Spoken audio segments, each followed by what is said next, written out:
فهنا يكمن اللغز في الوحد ده، علشان ألخص عليك المقياس اللي منه هتبدأ يشكل لك بداية نواة الكوثر المؤدية إلى اللانهاية من خلال علم هذا الواحد، لأن به يكمن اللغز، ويشكل مقياس لمن لم يكن له ولديه مقياس. رقم واحد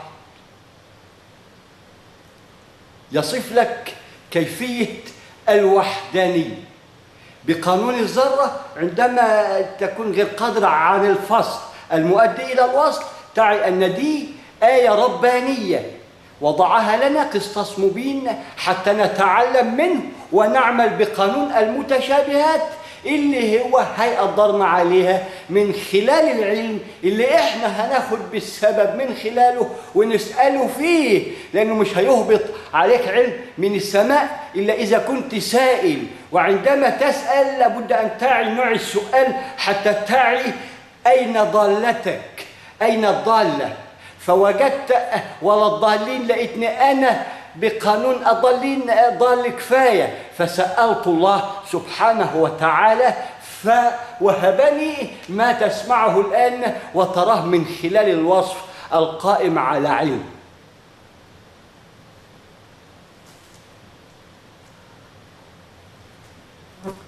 ما هي مثلثات في أدراج الرياح، ولا نعي لما وصلنا ولا ماذا فعلنا ولا إلى أين.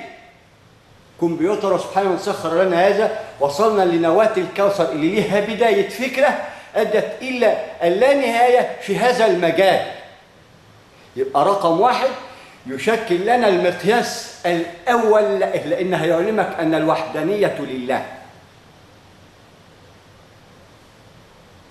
وعرفنا الكيفية القائمة على ذات العلي اللي وضع لنا أينما تولي وجهك تجد الله أمامك، قسطاس مبين ومعلوم وجهة الله. عندما يكون لك صيت طيب أو ذو وجهة طيبة من خلال اللبس أو الجنتلة، يقول لك والله ده حاجة، ده حتى وجهه طيب، وجهه يا أخي في السماحة، صفات ربانية استخلفك فيها وأنت القادر على تجسيدها لأنك الخليفة، ولكن فقدت المشاعر اللي بتقيد من خلالها المشاعر حتى تقشعر الأبدان، حتى نعي أن هذا مما يسمى قطران ويتفاعل ويتعامل مع النار، لأنه في النهاية سربيل من قطران سيعود إلى ما نشأ منه، ونعود تارة أخرى لمن غفلنا عنه قرين السماء اللي يشكل لنا 99 وأخذنا منه مقياس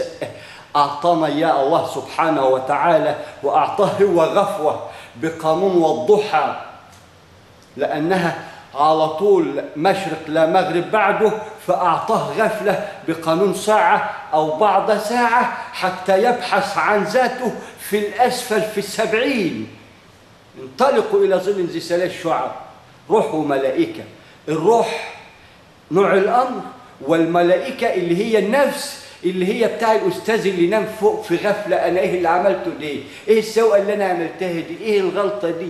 هو بيسأل، بيشوف هنا المفتاح. سأل الله سبحانه وتعالى، ما شافش، لقى الروح الأمين جبريل ما خدش باله، يشوف سيدنا محمد عليه الصلاة والسلام نواة الأنبياء المنبئين بهذه المنظومة الكونية اللي تشكل سيمفونية عظيمة، معارج ومدارك عظيمة من خلال العلم لن تنفذوا إلا بسلطان. وأعطانا التمام، ولا نعي أين التمام؟ بادئين 9 ولسه ما حطناش 10 هنا. الواحد يشكل نواة العشار، لأن عندما يكتمل الواحد بالمثلث اللي قلنا عليه اللي هو تكويننا، أخذنا من هذه العناصر ذرة أدت إلى الواحد. هنا بقى 1 و2. تعرف بقى ان الوحدانية هنا لله، الزوجين دول لهم وضع تاني خالص لأن هو ينعزل عن ما يسمى عناصره، في خالق وعناصر. إحنا بقى عنصر، وفي عنده عناصر في أدراج الرياح كده ماشية بالأمر كن فيكون، ولها هنا مقياس بقانون برق البصر. اقرأ، خلي بالك من قصة سيدنا سليمان وركز، لأنهم وضعوا لنا قوانين إحنا غير قادرين على إننا نفقه منها شيء إلا بعد حدث الشيء. نقول ده عندنا من 1434 سنة و11 يوم. حتى لا تنسى أن الله معك. أول فلق تعي أن الله معك هنا من خلال الأمر اللي أعطاك إياه، ويشوفك هتمشي بدرجة كم منه، 8 من 100، 8 من 10، ولا ما هو إذا أنت اكتملت 1 بقيت 10 في ذاتك. ليه؟ لأنك تحمل نواة العشار، يبقى ده 1 اكتمل في ذاته 10. يبقى الاثنين اللي بعده ده تشكل كمان عشرات، يبقى أدى العشرتين التانيين، يبقى أدى 3 عشرات. ال3 في 10 تدينا 30 ميقات الشهر. ال3 مثلث، والصفر تعني نواة الذرة اللي بيشكل النشأة الأولى. اتبنينا من الذرة، أي من عناصر ذرية نراها في الأفق المبين، وشرحناها ووضحناها بالكيمياء والفيزياء والأحرف والأرقام ومثلث نواة الذرة. فهنا يكمن اللغز من خلال رقم 1 أنه يشكل لنا بداية اللانهاية. بهذا الواحد كل شيء بمقياس 9.9، وتحط مقياس هذه الذرة الإعلامية أو الذرية أو الجوية أو ما هو أنت حسب نوع الذرة اللي هتقتنيها، وبتاخد لها بداية اللانهاية من المثلث، لأن لابد من المرور بالمثلث.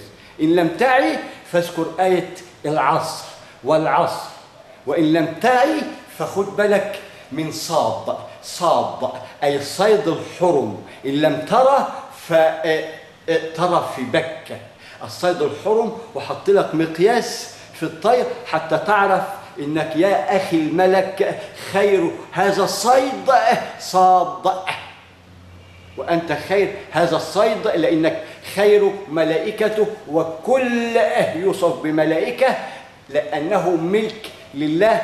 وهذه عناصر، فالعناصر بتبدأ من الأزواج، تبدأ من الأزواج.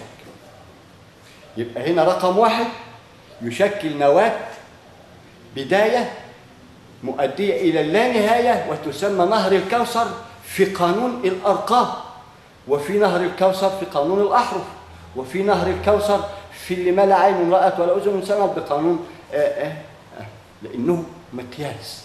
الواحد ده مقياس لن نضل بعده أبدا أبدا، لأنه المدخل والمخرج في آن واحد وما بينهما الواو.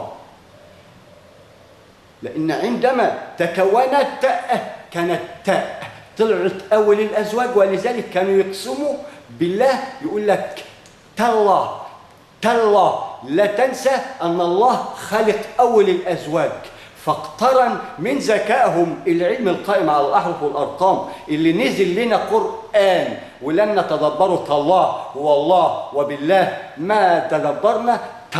تالله يعني لا تنسى بداية التكوين إن أنا وأنت واحد، ومش عايزين نقع نفس غلطة قابيل وهابيل. إحنا مش هنقعد نعيد القارة بقانون فرض كفاية. المفروض لو 10 متعقلين قادرين على إنهم يعني يوجدوا القمر هذا كما ذكرت، الطاولة المستديرة اللي اكتمل من خلالها العلم، ونكون حوله كواكب تحكم ويكون لها ميقات كده. الشعوب ترى الرؤساء كده بتحمحم على بعضها، وفيه صداقة بينهم، مش عجرفة وكبرياء بمقياس مايل ومترتق بقانون الترتق الدائم، ولا كرسي زائل بقانون الترتق 60 70 فوق ال70 ما عادش الا 3 ايام. احنا يا أخي تقوى الله تعي أن عليه نار، لأن اقرأ آية الكرسي هتبقى مخول وبديل لمين؟ ده هنا يقشعر بدنك قبل أن تقعد على هذا الكرسي. ولذلك العالم لن يقدر أن يقعد على كرسي، بل تحت الكرسي ويلقن الشهادة اللي هتؤدي لإنقاذ الأمة بقانون فرض كفاية تشكل الرئيس، أمين في الرؤية والعلم، هيثق فيه من خلال روحه اللي بتعبر عما في نفسه بلسانه، لسان والشفتين، مثلث، اللسان والشفتين يبقى ده مثلث. عينين أول الأزواج الذكر والأنثى، ولسانا وشفتين اللي هيطلع من خلال هذين الزوجين المثلث اللي هيشتغل دلوقتي. فيبقى الواحد عندما أقول هنا يكمن اللغز، عندما وجدت المثلث من 94 الحركي وبدأنا نلعب بقى أهلة مع بعض والخط الأحمر ما عدتوه ولا تقدروا تعدوه، وانتوا تعوا ما أقول يا أعظم شركات العالم ويا أعظم رجال أعمال العالم، أنا واخد تواريخ وتعلموها أنتم، ويا أعظم إعلاميين العالم والتواريخ تعلموها من الله أنتم. عندما يمر عليكم المثلث مرور الكرام ولم يغنيكم فتأكدوا إنكم لم تعلموا فيه شيء حتى ولو بمقياس ذرة الإعلام اللي هي تخصصكم، اللي لا تعلموا عنه شيء ولا فيه شيء، ولكن بقت ورشة عمل. افتح كنترول.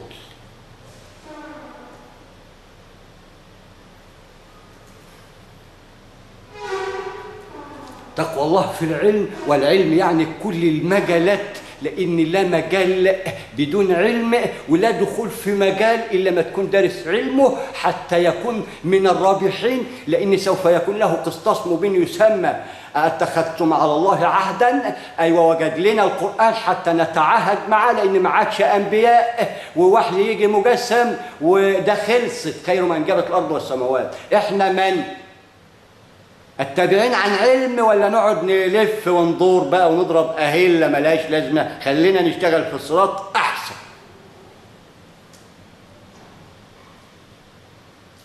فهذا الواحد يشكل لنا الوحدانية بقى في كل شيء، القائمة على الزوجين، الذكر النهار الأنثى الليل، لأن اتبنت 7 المثاني الأول، بعدهم جت الذكر والأنثى عشان يتكلموا بلسان حال. بعد كده تكاثر، وهذه النواة تتكاثر وإن الخلق لموسعون، وخلاها ذرة لها مقياس لا تزيد ولا تنقص، كمثلث قائم على ظل ذي 3 شعب، أسود أرض، أحمر شموس ومجرات، أبيض مدار النجم. مثلث يعمل بالدفع الرباعي، عندما تراه تضرب 3 في 4 ازاي؟ ال3 هو المثلث زي ذرة النار. المثلث اللي شرحته قال لك ايه؟ في 4 اللي هو الحجر الارض تشكل شفط طرد، قال لك القمر لانها هتغذي اهي بقى حريق اداك الشمس ولذلك نار فرقعه ادتك نجوم بقى، علشان هذا يسمى القلب النابض وعينه البصيرة العلمية المؤدية إلى الحركة الكونية مع مراعاة وضع الديمومة بقانون نون عين شين نعش، يعمل بقانون الحركة الكونية الميكانيكية وقوده الناس والحجارة، لأن قبل ذلك كانت النار والحجارة، الآن الناس والنار والحجارة، حتى نعي أن هذا البلاك اللي قلنا عليه قطران، وبقى اقرا القرآن وتعي لابد أن تعي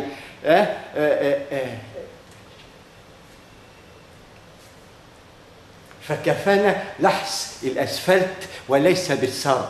هم لحسوا الثرى لأن ما تقدموش علميا زينا وعملوا أسفلت تمشي عليه. سبحان من سخر لنا هذا، مش عارفين إيه الحكاية.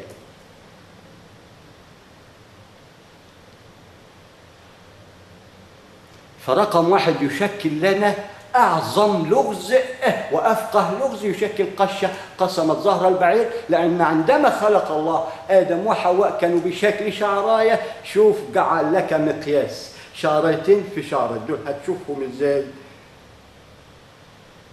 هنا المقياس بل أقل من ذلك بمقياس مثلث نواة الذرة في هذه الشعرة هذين الزوجين. ما هو علشان يعلمنا إن في هنا بصيرة، اسجد. مين دول؟ فين دول؟ ده على ما يتناقش خلاص الامر فات. هنا انت تسجد وبعدين تسال، نفذ الامر وبعدين تصلي.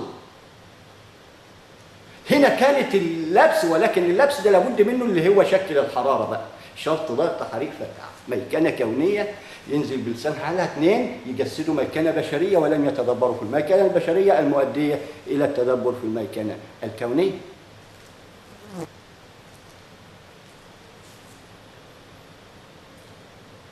يبقى عرفنا ان رقم واحد عندما يكتمل يبقى مسكنا ظل يشكل لنا نواه العشار قائم على ظل ذي ثلاث شعاب. يبقى لا ننسى المثلث زوجين رزق ذات ذرة النار أنجبوا هذه السبعة المثانة. باطنهم أي قلبهم اللي تشكل عين البصيرة اللي يرى من خلالها ويعلم من خلالها ما ده سادة صوتها. نفس منك بتهزله 7 سماوات و7 أراضين عنك، لأنك هنا بمقياس ذرة بتهز 99% و9، وعندما يكتمل رقمك العشاري القائم على 1 وانتصب هيبدأ بقى بعد كده 2 على طول يديك ال30. ليه؟ أصله أنعم عليك الواحدة ب2 إلى أن ترى 3 و4 و5 و6، لأنها مقياس مشكلة.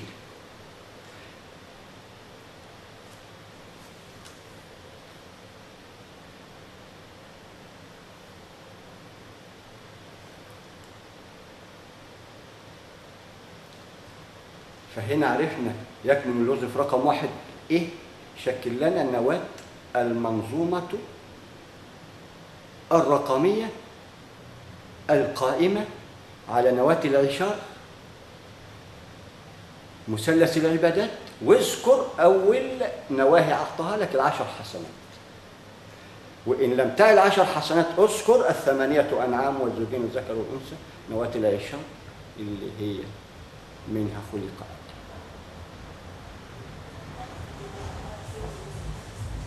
يبقى أدى الواحد فيها 10. يبقى بدأنا بالمثلث، عرفنا الخالق